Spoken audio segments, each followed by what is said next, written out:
வணக்கம். ஒரு நல்ல விஷயம் செய்ய போய் அதிலேயே ஒரு ஆபத்து வர முடியுமா? ஆமாம், முடியும்னு சொல்ற ஒரு சூப்பரான, ரொம்பவே சுவாரஸ்யமான ஒரு பழங்கால கதையை தான் நாம இன்னைக்கு கொஞ்சம் ஆழமா பார்க்க போறோம். என்னது நல்லது செஞ்சா அதுவே ஒரு பெரிய தோல்விக்கு வழி வகுக்குமா? கேட்கவே ரொம்ப விசித்திரமா இருக்குல்ல. ஆனா பாருங்க, இந்த கதை முழுசுமே இந்த ஒரு கேள்விய மையமா வச்சுதான் நகரப்போகுது. வாங்க, இந்த கதையோட ஆழத்துக்குள்ள நாமளும் சேர்ந்து பயணிக்கலாம். சரி, இந்த கதைய நாம ஒரு 5 பகுதியா பிரிச்சு பார்க்கலாம்.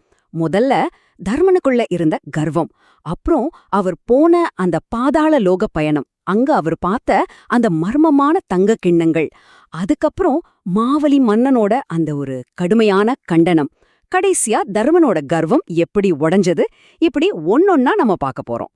சரி, வாங்க ஆரம்பிக்கலாம். முதல்ல நம்ம கதையோட ஹீரோவை பத்தி பாத்துருவோம். அவர் ஒரு உத்தமர், தர்மத்தின் மறு உருவம்னு பேரெடுத்தவர். ஆனா அவருக்குள்ளேயே ஒரு ரொம்ப ஆபத்தான குறைபாடு ஒளிஞ்சிருந்தது. என்ன அது? வாங்க பார்க்கலாம்.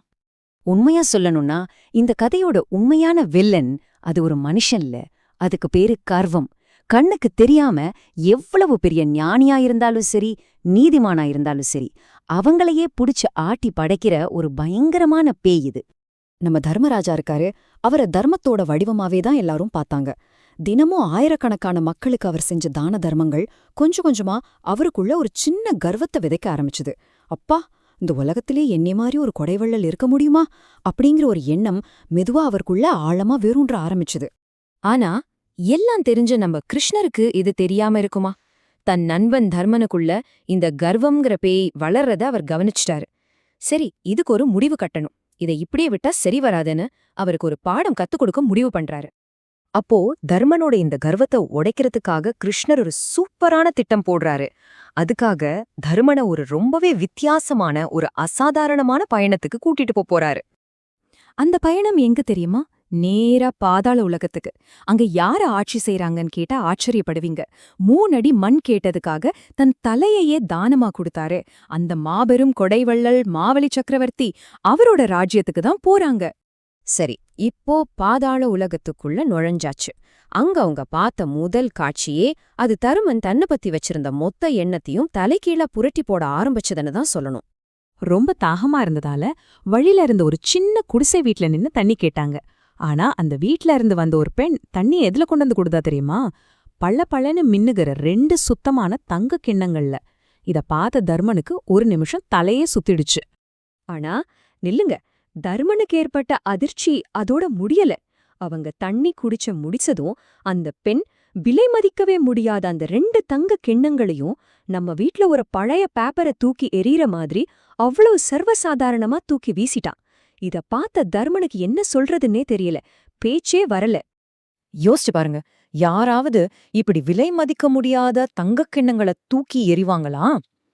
தருமனோட மனசுல எழுந்த அதே கேள்விதான் இப்ப நம்ம மனசுலயும் ஓடுது. நம்மால இத கற்பனை கூட பண்ணி பார்க்க முடியல இல்லையா?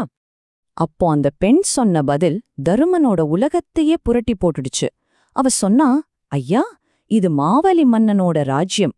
நாங்க ரொம்ப செழிப்பா இருக்கோம்.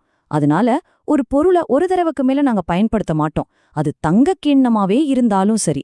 அடேங்கப்பா, என்ன ஒரு செழிப்பு! தங்கம் கூட எங்க ஒரு யூஸ் அண்ட் த்ரோ பொருளா?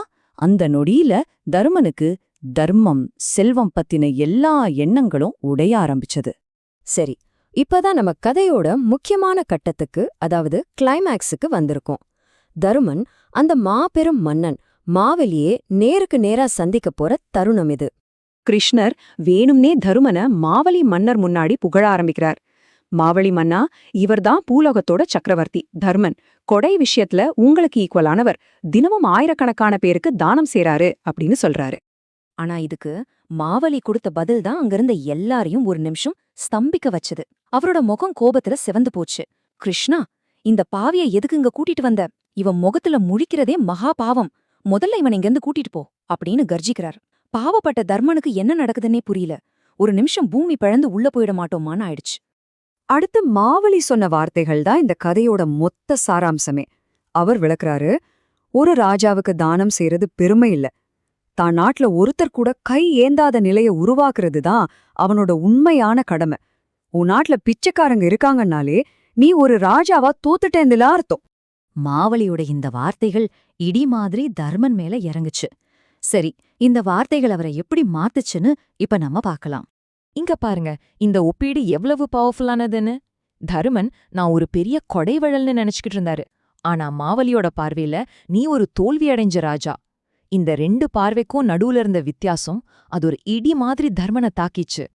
அந்த ஒரே கணத்துல தருமனோட கர்வம் சுக்குநூறா உடைஞ்சு போச்சு. ஆச்சரியமான விஷயம் என்னன்னா, தன்னை இப்படி பேசின மாவலி மேல அவருக்கு கொஞ்சம் கூட கோபம் வரல.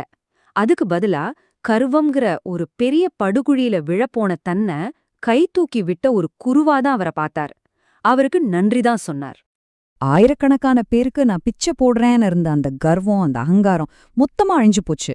அதுக்கு பதிலா ஒரு உண்மையான தலைவனோட கடமை ஒருத்தர் கூட கை ஏந்தாத ஒரு சமூகத்தை உருவாக்குறது தான் அப்படிங்கிற ஒரு பணிவான கடமை உணர்ச்சி அவருக்குள்ள வந்துச்சு. இதுதான் கிருஷ்ணர் அவருக்கு கத்துக் கொடுக்க நினைச்ச உண்மையான பாடம். கடைசியா இந்த கதை நம்ம எல்லார் மனசுலயும் ஒரு ரொம்ப ஆழமான கேள்வியை விட்டுட்டு போகுது. உண்மையான தர்மம்னா என்ன? தேவைப்படுறவங்களுக்கு கொடுக்கறதா, இல்ல யாருக்குமே அந்த தேவையே வராத மாதிரி ஒரு நிலையை உருவாக்குறதா? எது உண்மையான தர்மம்? இத பத்தி நீங்க என்ன நினைக்கிறீங்கன்னு கொஞ்சம் யோசிச்சு பாருங்க.